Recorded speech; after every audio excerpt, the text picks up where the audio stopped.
The stagecoach wheels had barely stopped rolling when Katherine Owens stumbled out onto the dusty street of Pendleton, Oregon, clutching nothing but a carpet bag and the tattered remains of her dignity. It was the summer of 1878, and she had just traveled 3,000 miles from Boston to escape a scandal that would have destroyed what little reputation her family still possessed after her father's gambling debts had consumed their fortune and driven him to an early grave. Her mother had passed 2 winters prior from consumption, leaving Katherine alone in a world that offered women precious few options for survival. She had answered an advertisement for a schoolteacher position in this frontier town, lying about her credentials because desperation made liars of even the most honest souls. The town stretched before her like something from a fever dream, all weathered wood and sun-bleached paint, surrounded by rolling wheat fields that seemed to go on forever beneath a sky so blue it hurt to look at. The Columbia River ran nearby, she had been told, providing life to this settlement that served as a stop along the Oregon Trail and a hub for the surrounding ranches and farms.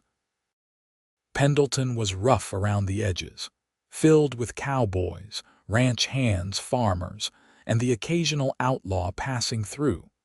But it was also a place where a woman could reinvent herself if she was clever enough and brave enough to try. Katherine smoothed down her traveling dress, which was covered in dust from the journey, and tried to ignore the stares from the men lounging outside the saloon across the street.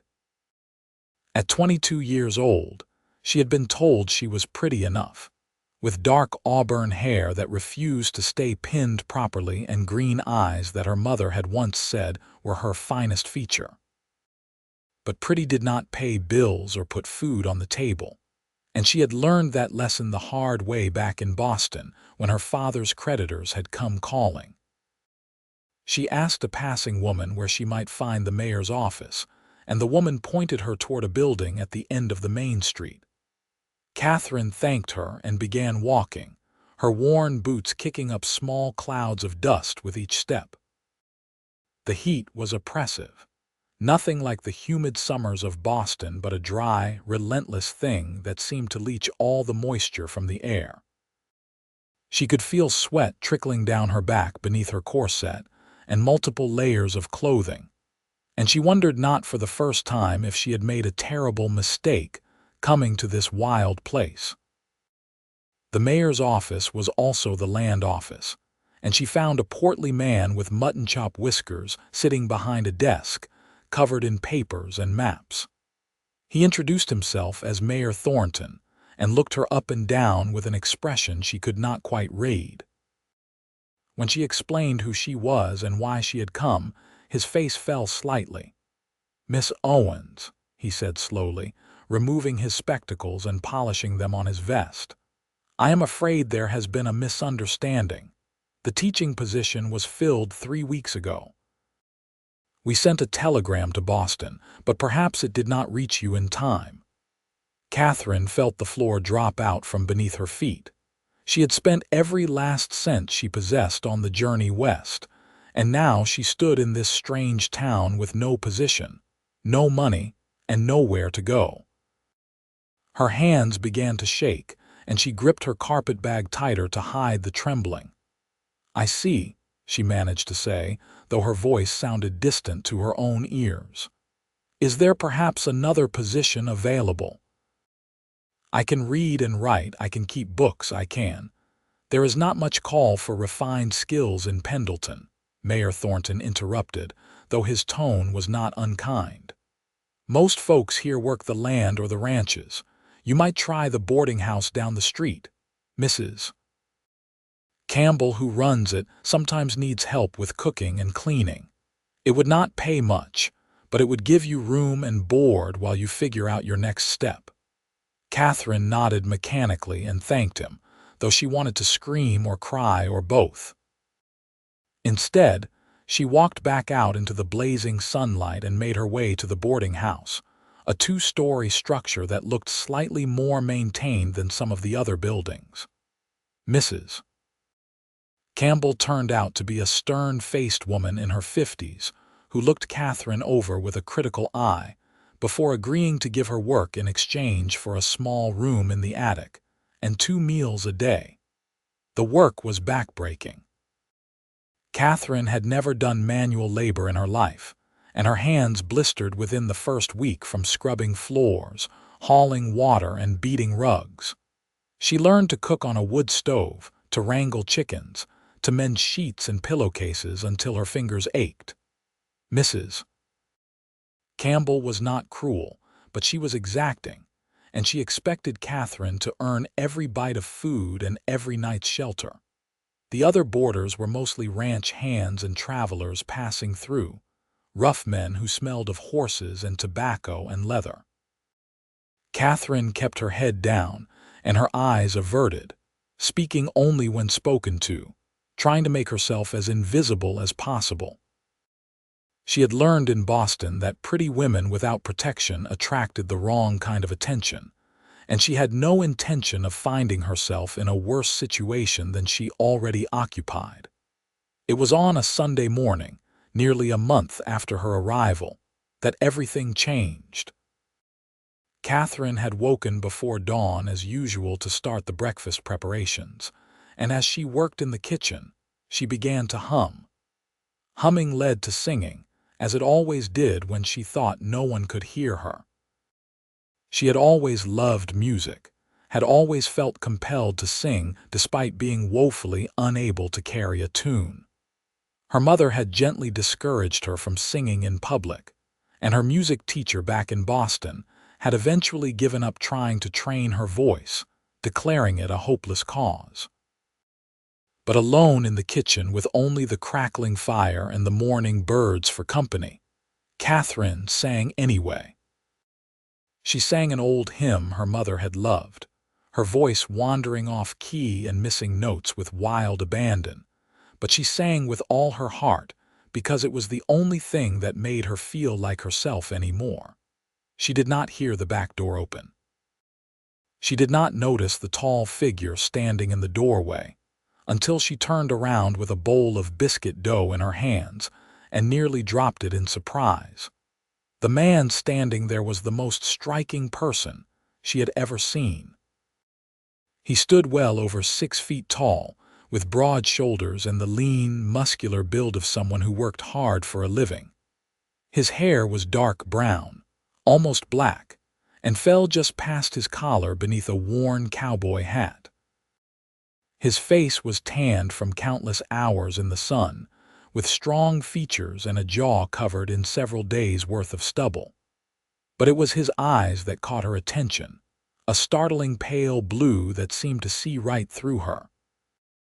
"I did not mean to startle you, miss," he said, and his voice was low and rough like gravel, but there was a gentleness to it that surprised her.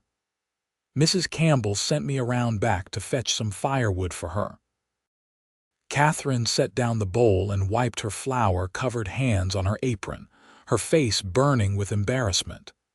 "How long have you been standing there?" "Long enough to hear you singing," he admitted, and she wished the floor would open up and swallow her whole. "I apologize for assaulting your ears," she said stiffly, turning back to her work. "I did not realize anyone was listening." "Why would you apologize?" he asked, and she could hear genuine confusion in his voice. "That was real pretty." Katherine whirled back around, certain he was mocking her. "You do not need to be cruel. I know I sing terribly. I cannot carry a tune to save my life. I sing terribly off-key," she admitted, the words tumbling out in a rush of defensive humiliation. But the cowboy was not smiling or laughing. Instead, he was looking at her with an expression she could not decipher. He stepped further into the kitchen, removing his hat respectfully, and she saw that his hair was slightly curly where it had been pressed down by the hat. "I was not being cruel, miss. I meant what I said. You sing from somewhere real, somewhere true. Does not matter if you hit all the right notes. It matters that you mean it." He paused, then added, "I'm Yates Turner. I work at the Triple Creek Ranch about 5 miles north of town. I'm boarding here for a few days while we conduct some business in Pendleton." "Katherine Owens," she replied automatically, still thrown off balance by his sincere response to her singing. Yates Turner stood there for a moment longer, his hat in his hands, just looking at her with those impossibly blue eyes. Then he said something that would change the course of her entire life. "Sing for me every morning anyway, sweetheart." Katherine stared at him, certain she had misheard. "What?" "I would like to hear you sing every morning, while I am here at least, if you are willing." He said it simply, as though it were the most natural request in the world. "Why on earth would you want that?" she asked, baffled. Yates shrugged, a movement that seemed both casual and studied. "Been a long time since I heard someone sing like they meant it. Most folks are too worried about being perfect to be honest. Your singing is honest. I like that."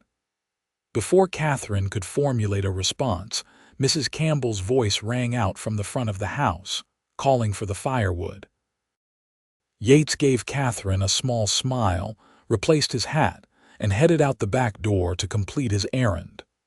Katherine stood frozen in the kitchen, her hands still covered in flour, her mind racing. Over the next few days, Katherine found herself hyper-aware of Yates Turner's presence in the boarding house. He was quiet and courteous, always polite to Mrs. Campbell and the other boarders, but Katherine noticed that his eyes seemed to follow her whenever she was in the room. It should have made her uncomfortable, but instead, she felt something she had not experienced in a very long time. Seen. True to his strange request, Yates appeared in the kitchen doorway every morning just after dawn. He never came all the way in, just stood in the doorway or sat on the back steps, and he never said much. He just listened while Katherine, feeling foolish and self-conscious and oddly brave, sang her off key hymns and folk songs while she prepared breakfast. On the fourth morning, she paused in the middle of a particularly terrible rendition of Shenandoah and turned to face him. "Why do you really want to hear me sing? And please do not tell me again that it sounds pretty, because we both know that is not true." Yates was sitting on the back steps, his long legs stretched out in front of him, watching the sunrise paint the sky in shades of pink and gold. He was silent for so long that Katherine thought he might not answer. Then he spoke, his voice even quieter than usual. "My mother used to sing. She could not carry a tune either, not to save her life. But she sang anyway, all the time. While she cooked, while she worked in the garden, while she mended our clothes. My father used to tease her about it, but you could tell he loved it. It meant she was happy, or at least trying to be. She died when I was 15. Fever took her one winter. I have not heard anyone sing like that since. When I heard you in the kitchen that first morning, for just a moment, I felt like I was home again." Katherine's throat tightened with unexpected emotion. She turned back to her biscuit dough, blinking rapidly against the sudden sting in her eyes. "I am sorry about your mother.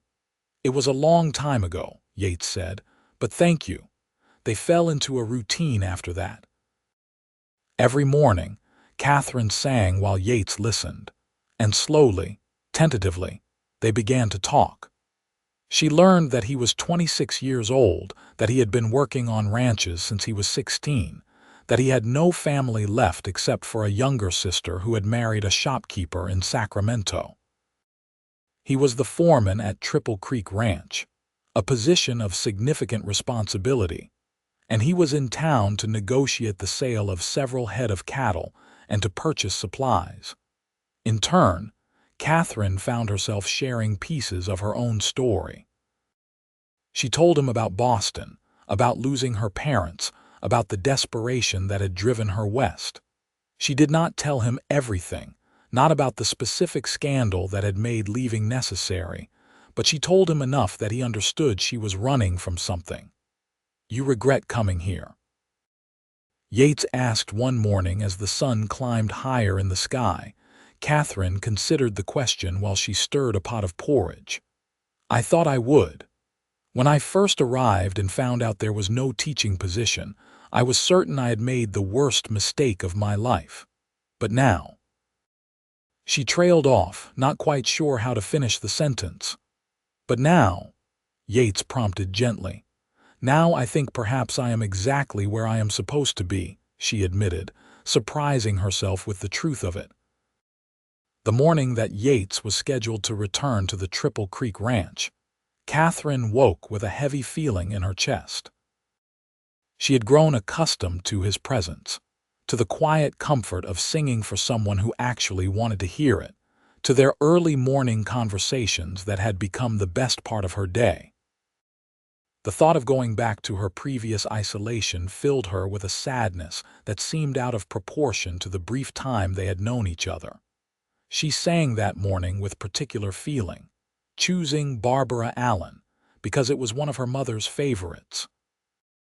Her voice cracked on the high notes and wandered off-key on the low ones, but she poured every ounce of emotion into the old ballad.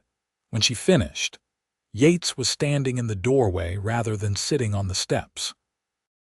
He had his hat in his hands again, turning it in circles, and he looked uncharacteristically nervous. "Miss Owens," he began, then stopped and started again. "Katherine, I need to ask you something, and I need you to think real careful before you answer."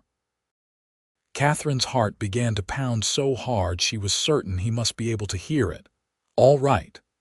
I know we have not known each other long, just about a week, really. And I know that in polite society, what I am about to ask would be considered highly improper. But this is not Boston, and we are not polite society. This is Pendleton, and out here, people have to make their own rules sometimes."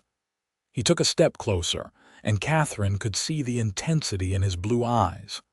"Come work at the Triple Creek Ranch," he said. "We need a cook. Our last one quit 3 months ago, and the hands are about ready to revolt over my foreman attempts at making edible food. It would pay better than what you are earning here, and you would have your own cabin on the property. It would be honest work, respectable work, and I swear on my life that no one would bother you or make you feel unsafe." Katherine's mouth had gone dry. "Why are you really asking me this?" Yates met her eyes steadily. "Because I do not want to leave you here. Because I want to keep hearing you sing every morning. Because I think maybe we could both use someone in this world who understands what it is like to be alone.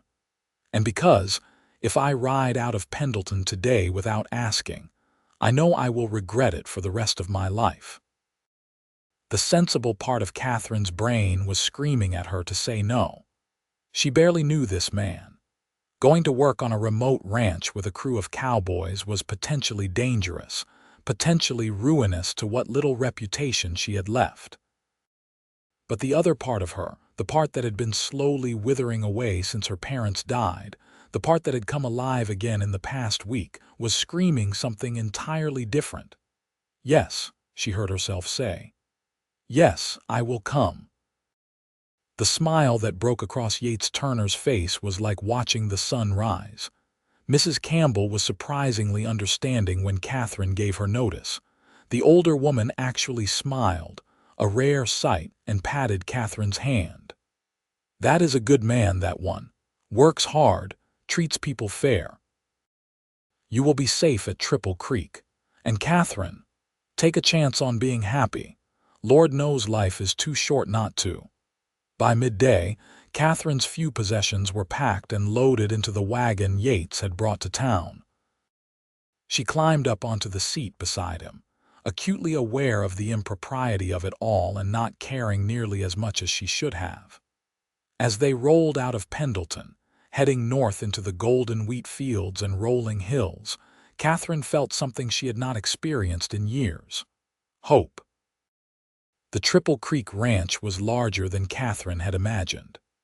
The main house was a sprawling structure of wood and stone, and surrounding it were various outbuildings including a bunkhouse, a barn, several corrals, and a small cabin that Yates pointed out would be hers.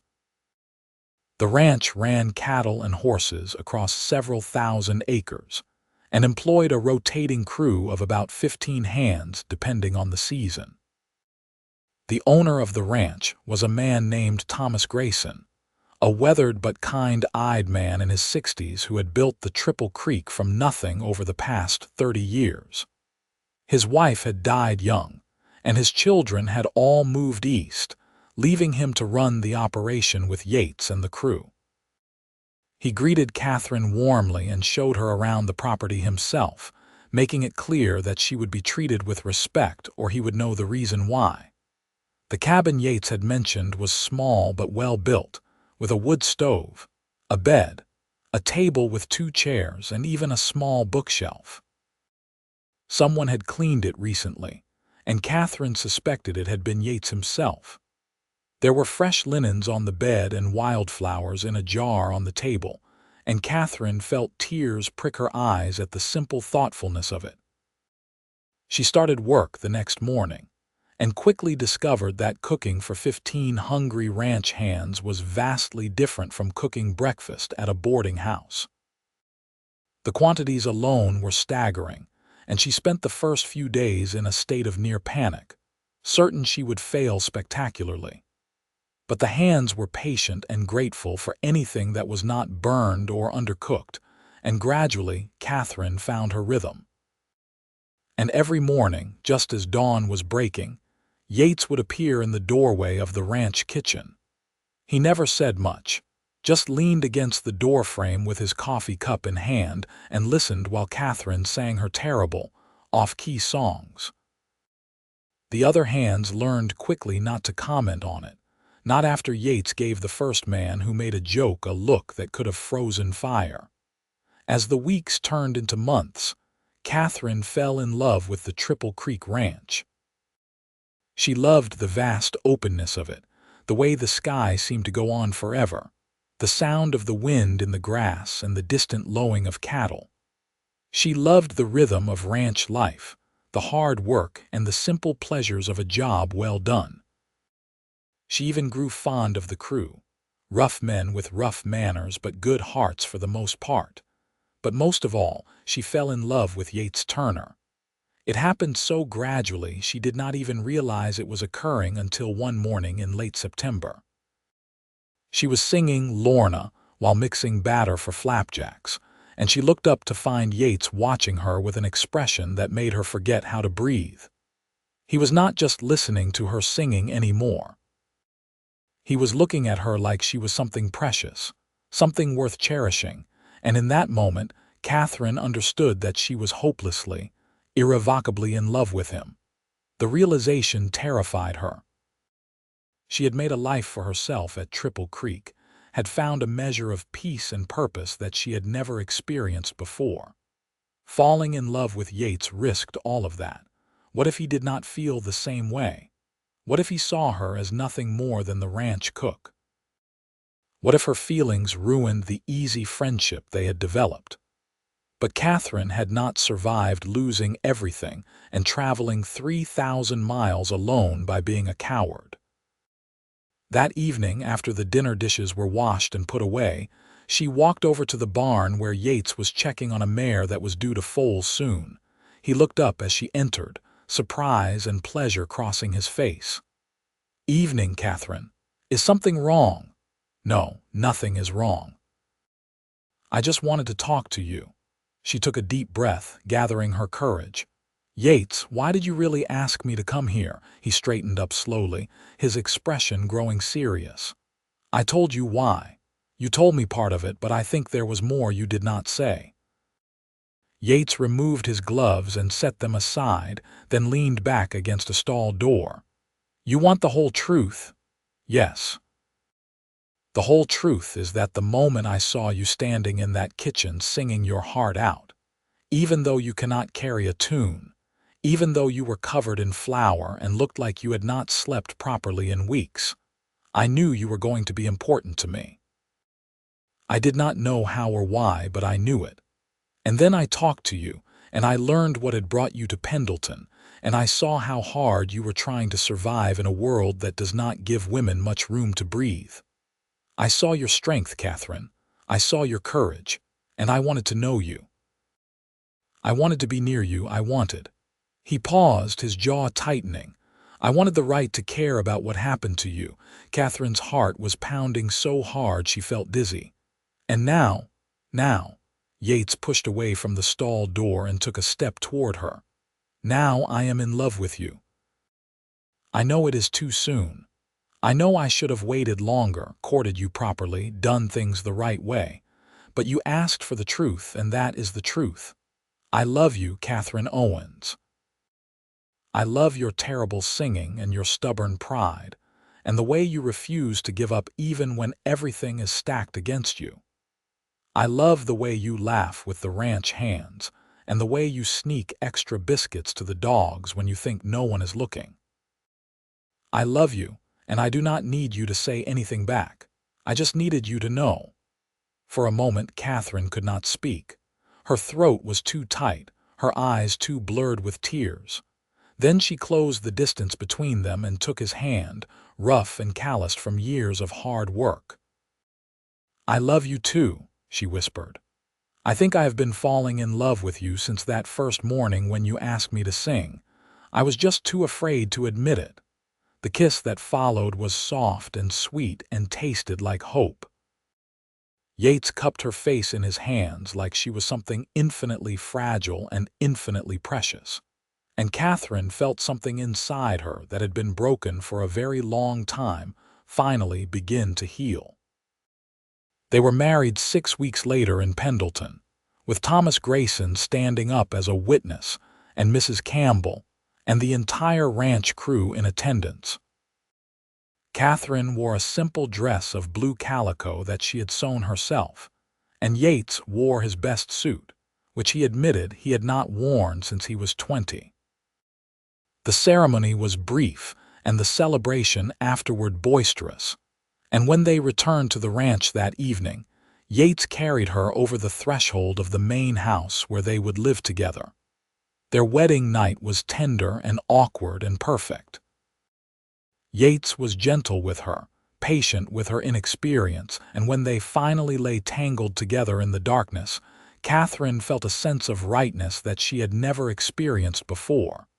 This was where she belonged. This was home. The winter of 1878 was harsh, with snow piling up in drifts taller than a man and temperatures that plunged so low that water froze solid in the buckets overnight. But Katherine found that she did not mind the cold or the isolation. The ranch house was warm and solid, and every morning she woke up beside the man she loved. She still sang while she cooked, her voice just as off-key as ever, and Yates still listened with that expression of perfect contentment on his face.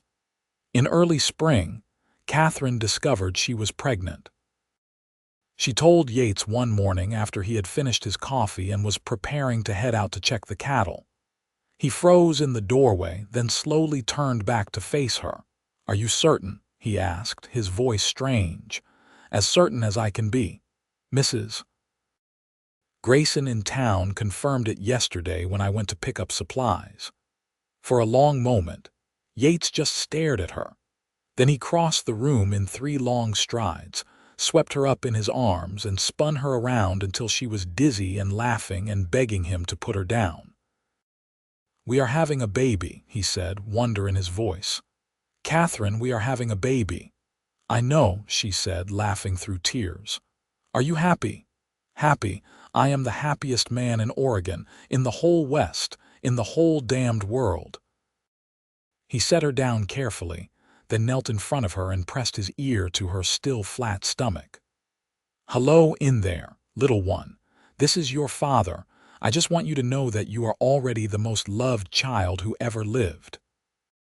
Katherine ran her fingers through his hair, her heart so full she thought it might burst. "Yates?" "Yes. Thank you for asking me to sing for you that first morning." He looked up at her, his blue eyes bright with tears. "Thank you for saying yes. The pregnancy was not easy." Katherine suffered from terrible morning sickness for the first few months, and as summer arrived and the temperatures climbed, she found the heat oppressive and exhausting. But Yates was endlessly patient and attentive, taking on additional duties so she could rest, bringing her cool water from the well, sitting with her in the evenings and reading aloud from the newspaper or the few books they owned. Thomas Grayson hired a young woman from town to help with the cooking during Katherine's final months, a cheerful girl named Sarah who was eager to learn and did not mind Katherine's off-key singing. In fact, Sarah often joined in, and the two of them would sing duets that probably frightened every animal within earshot but made them both laugh until their sides hurt. Katherine went into labor on a hot afternoon in late August. The doctor had been summoned from town, but the baby was impatient and arrived before he could get there. Mrs. Campbell, who had come to stay at the ranch for the last few weeks of the pregnancy, served as midwife, and after 18 hours of hard labor, Katherine gave birth to a healthy baby boy with a shock of dark hair and his father's blue eyes. Yates cried when he held his son for the first time, tears streaming down his face as he cradled the tiny bundle against his chest. "He is perfect," he whispered. "Katherine, he is absolutely perfect." They named him James Thomas Turner, after Katherine's father and Thomas Grayson, who had become like family to them both. Little James was a serious baby, rarely crying but watching the world around him with intense concentration, and both Katherine and Yates were utterly besotted. Katherine continued to sing her morning songs, now with James balanced on her hip or sleeping in a basket nearby.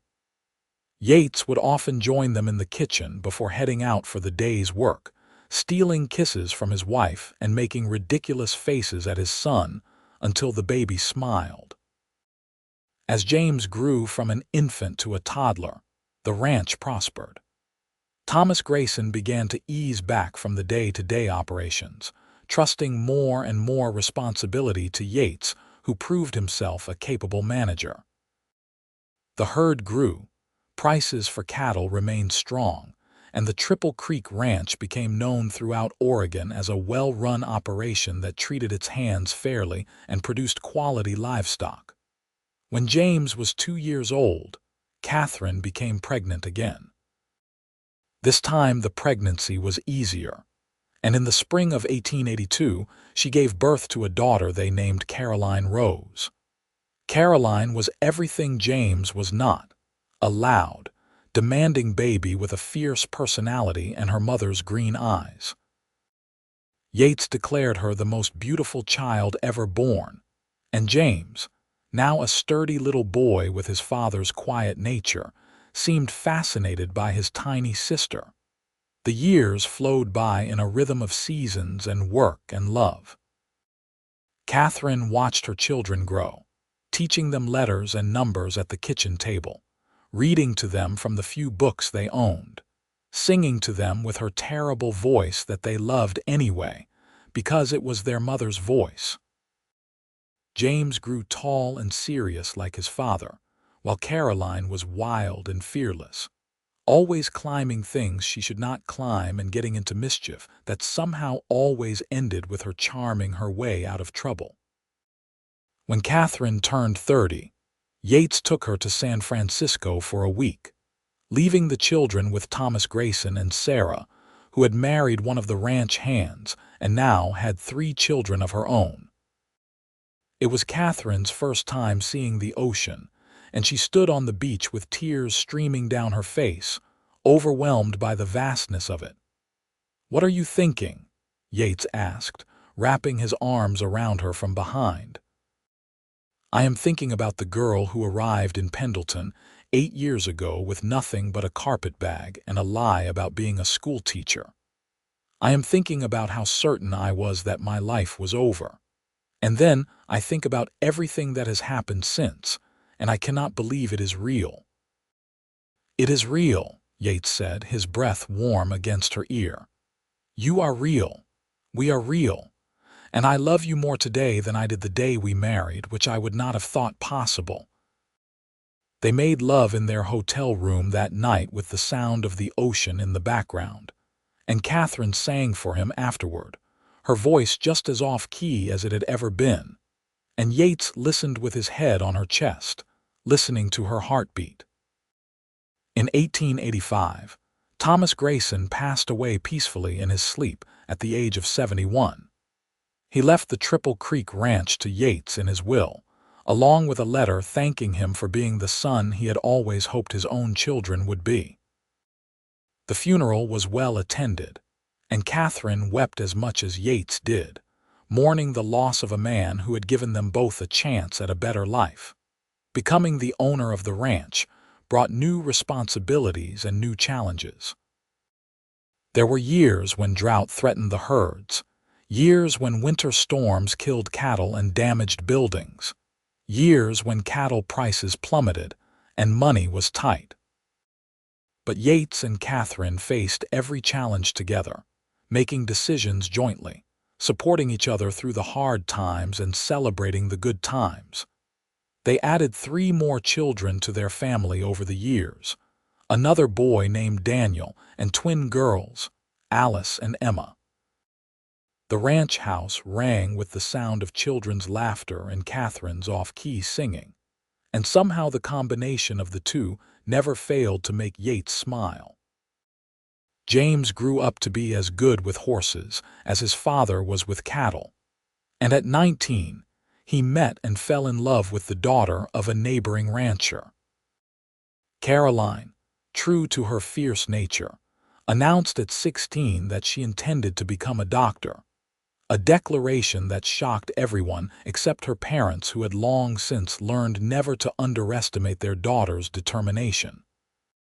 She moved to Portland to pursue her education, and Katherine cried for a week, but also burst with pride every time she told someone about her doctor daughter. The younger children were still at home in 1895 when Katherine turned 39 and began to feel her age catching up with her.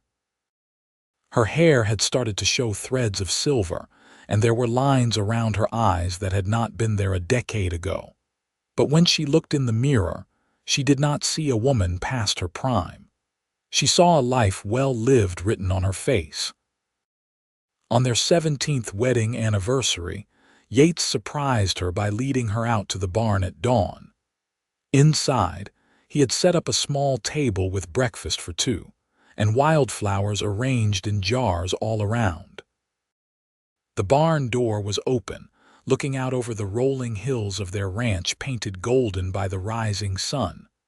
"What is all this?" Katherine asked, laughing. "You remember the first time you told me you loved me? It was in this barn, right over there by that stall." I wanted to celebrate where it all really began for us. Katherine's eyes filled with tears. "Yates Turner, you are the most romantic man I have ever known." "Sing for me," he asked, just like he had asked countless mornings over the past 17 years, so Katherine sang. She sang Amazing Grace in her terrible, off-key voice while the sun rose and the birds joined in, and her husband listened with love in his eyes. And when she finished, Yates pulled her into his arms and danced with her there in the barn, humming softly because, unlike his wife, he could actually carry a tune. "I would do it all again," Katherine said, her head resting on his chest. "Every hard moment, every struggle, every fear. I would do it all again to end up here with you." "Me too," Yates said. "Though I hope we do not actually have to do it again. I am getting too old to break horses and chase cattle." Katherine laughed and swatted his arm. "You are 43, not ancient." 43 is plenty old when you have been doing ranch work since you were 16. But I am not complaining. Every sore muscle and creaky joint was worth it to build this life with you." They stood there swaying gently in the morning light, 2 people who had found each other against all odds in a wild, beautiful place that had shaped them both. The ranch spread around them, a testament to their hard work and their love. Their children were growing up strong and healthy, finding their own paths in the world. And every morning, Katherine still sang her terrible songs, and Yates still listened like it was the most beautiful sound he had ever heard. The turn of the century brought changes to Pendleton and the surrounding area. The railroad expanded, bringing more people and more commerce. The wild days of the Old West were fading into memory, replaced by a more settled, civilized era. But the Turner Ranch, as it had come to be called, remained a constant, a piece of that earlier time preserved through hard work and dedication. James married his sweetheart in a ceremony at the ranch, and within a year, Katherine was a grandmother to a beautiful baby girl. Caroline finished her medical training and opened a practice in Portland, but came home to visit whenever she could, bringing stories of the city and the new modern world that was emerging. Daniel showed an interest in the business side of ranching and began handling more of the accounts and contracts, proving to have inherited his father's head for numbers. The twins were still in school, dreaming their own dreams and driving their parents crazy with typical teenage antics. On a morning in the spring of 1901, Katherine woke up beside Yates in the bed they had shared for over 20 years and felt a sense of perfect contentment wash over her. She was 45 years old, a wife, a mother, a grandmother, and a ranch owner. She had survived loss and hardship and had built a life that exceeded anything she could have imagined on that hot afternoon, when she had stumbled off the stagecoach in Pendleton with nothing but a carpetbag and fading hope. She slipped out of bed quietly, careful not to wake Yates, and padded downstairs to the kitchen. Dawn was just beginning to break, painting the sky in shades of lavender and rose. She started the coffee and began preparing breakfast, and as she worked, she began to sing. Her voice was still terrible, still wandered off-key, still missed notes with wild abandon. But it was her voice, honest and true, and she sang with all her heart just like she had every morning for the past 23 years. She heard the soft tread of footsteps on the stairs and smiled without turning around. A moment later, Yates's arms wrapped around her waist from behind, and he pressed a kiss to the back of her neck. "Good morning, sweetheart," he murmured. "Good morning. Did I wake you? You always wake me." But I would not have it any other way. Katherine turned in his arms to face him. His hair was more silver than brown now, and there were deep lines around his eyes and mouth, but he was still the most handsome man she had ever seen. The years had been kind to him, and the love in his eyes when he looked at her had never dimmed. "You ever regret it?" she asked. "Asking me to come to the ranch that day, marrying me so quickly, building this life with someone who showed up in your life practically out of nowhere." Yates cupped her face in his hands, his thumbs brushing across her cheekbones. "Not for one single second. You are the best thing that ever happened to me, Katherine Turner. You and our children and this life we have built together.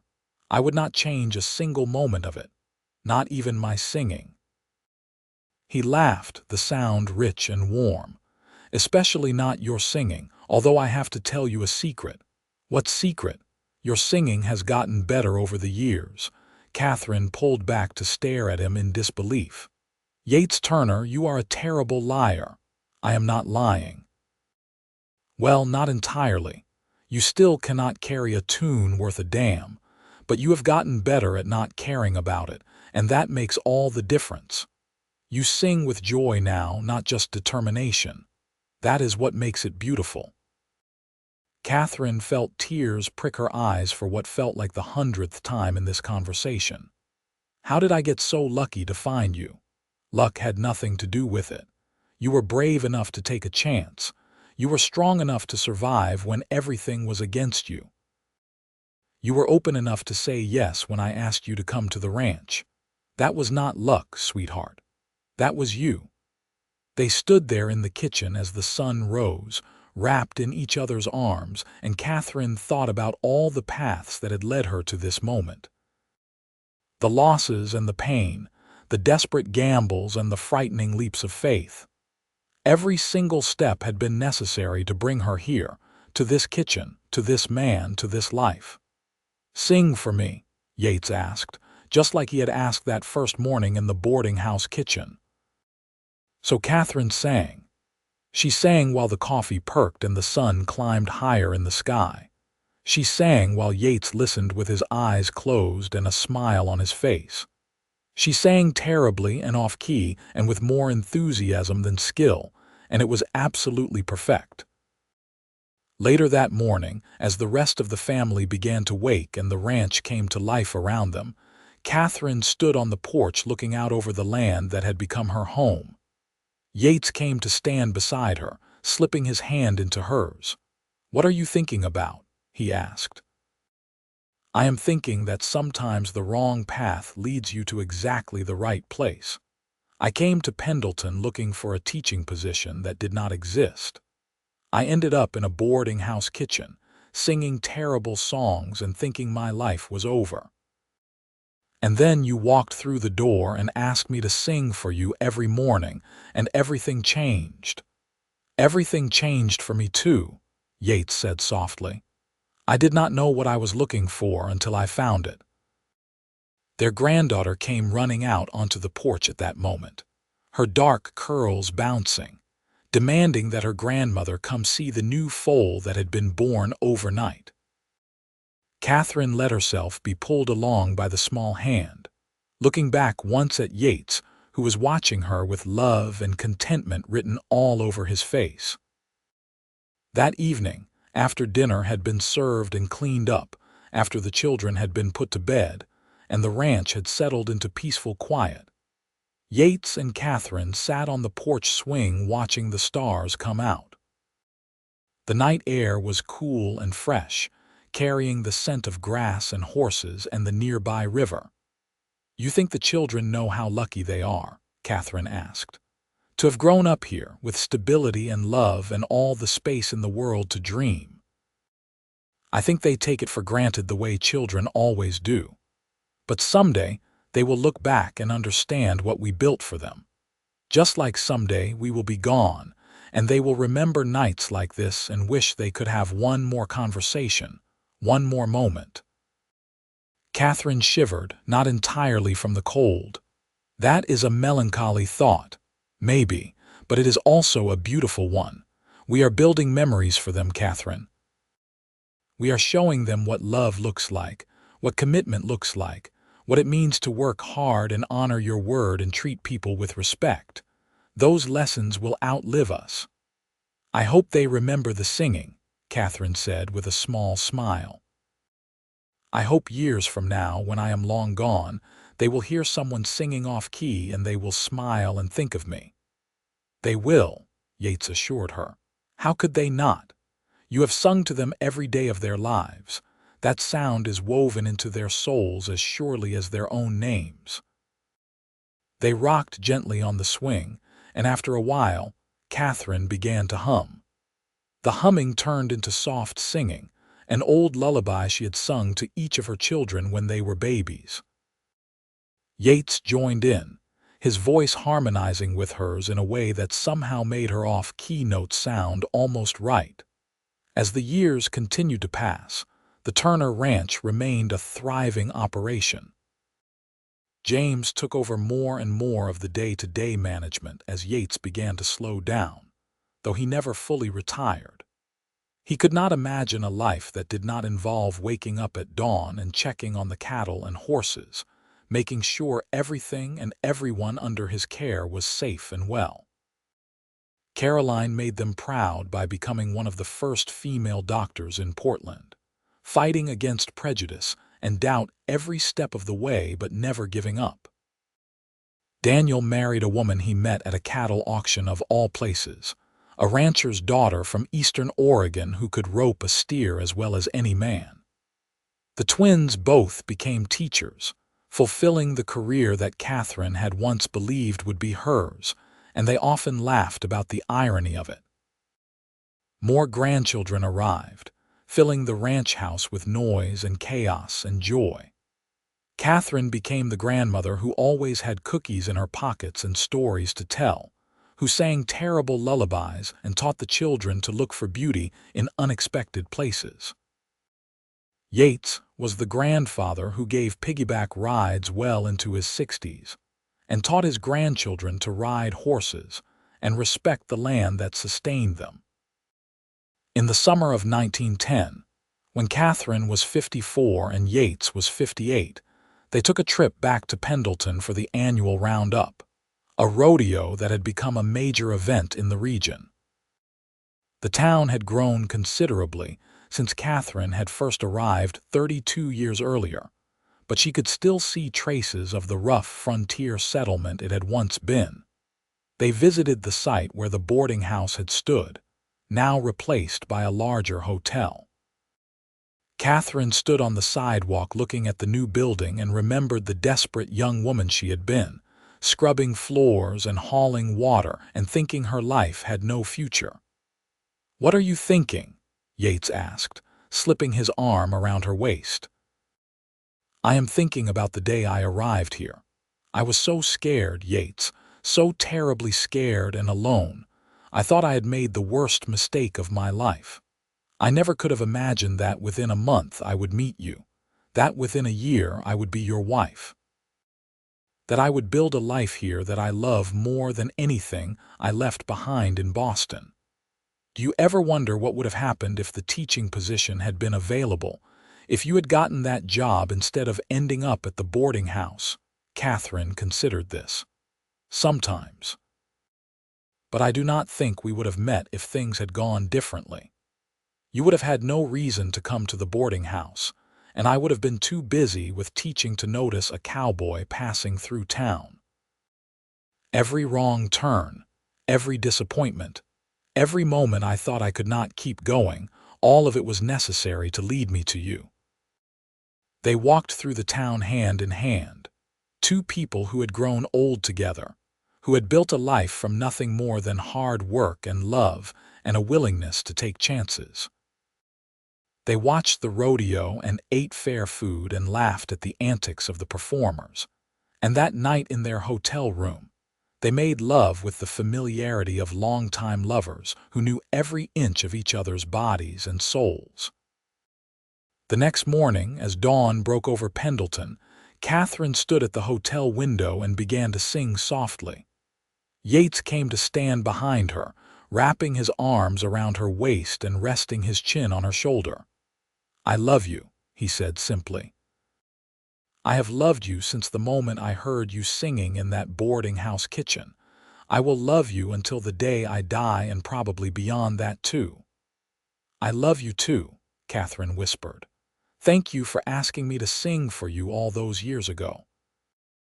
Thank you for seeing something in me that I could not see in myself. Thank you for this life." They returned to the ranch the next day, back to the life and the land they had built together. The years continued to pass, bringing both joy and sorrow as years always do. They lost friends to age and illness. They celebrated more weddings and births. They watched their children and grandchildren face their own challenges and victories.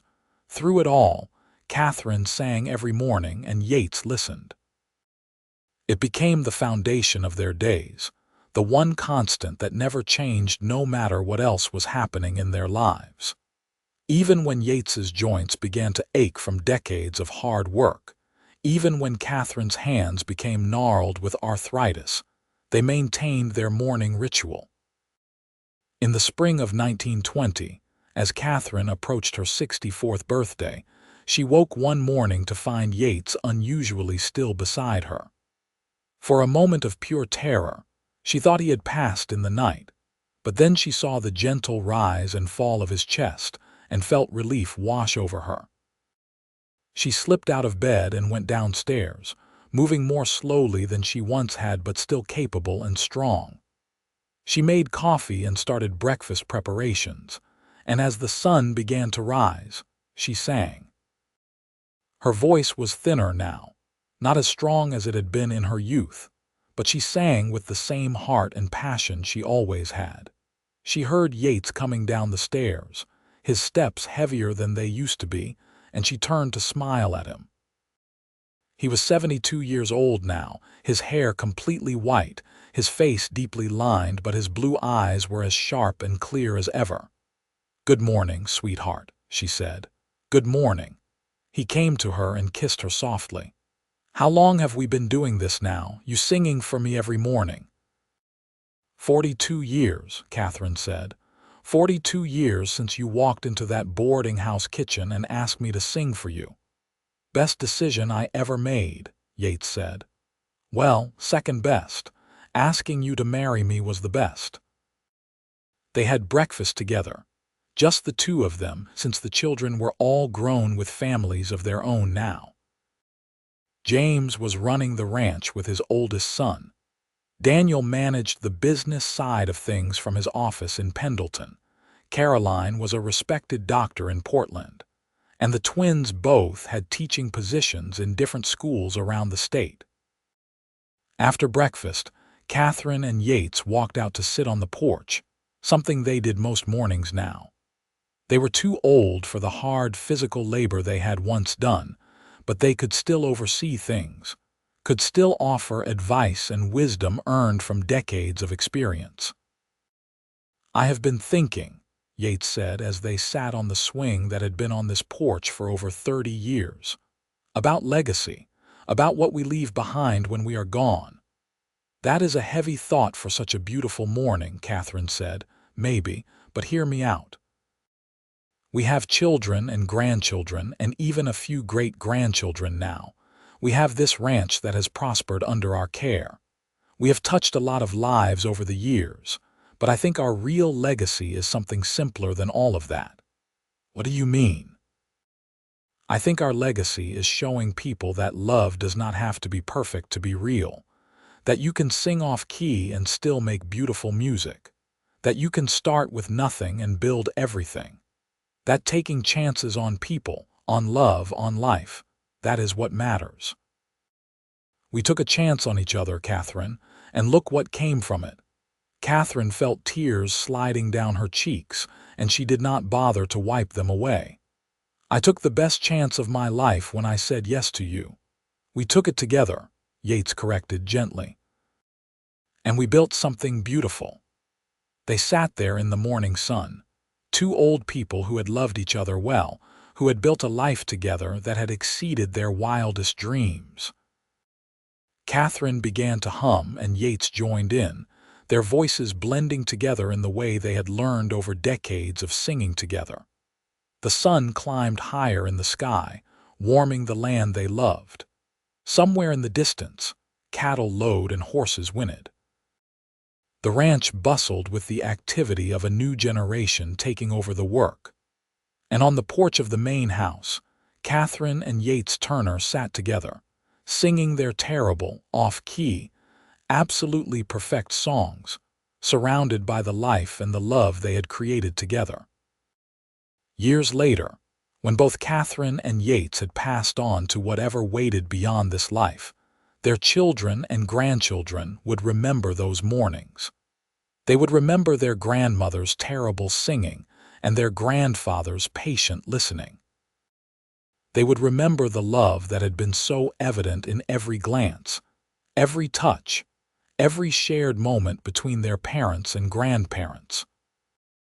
And sometimes, when the world seemed too hard or too cold or too uncertain, they would think about a young woman who had arrived in Pendleton with nothing but a carpetbag and a desperate hope, and a young cowboy who had heard her singing off-key in a boarding house kitchen, and had known immediately that she was something special. They would remember that love does not have to be perfect to change lives, that taking chances on people can lead to extraordinary things, and that sometimes the wrong path leads you exactly where you need to go.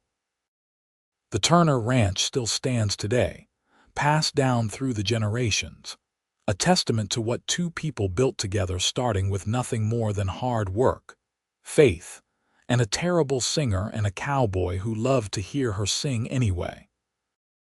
And if you listen carefully on quiet mornings when the wind is just right, some people swear you can still hear the echo of an off-key voice singing old songs, and the sound of it is the sweetest music in all the world.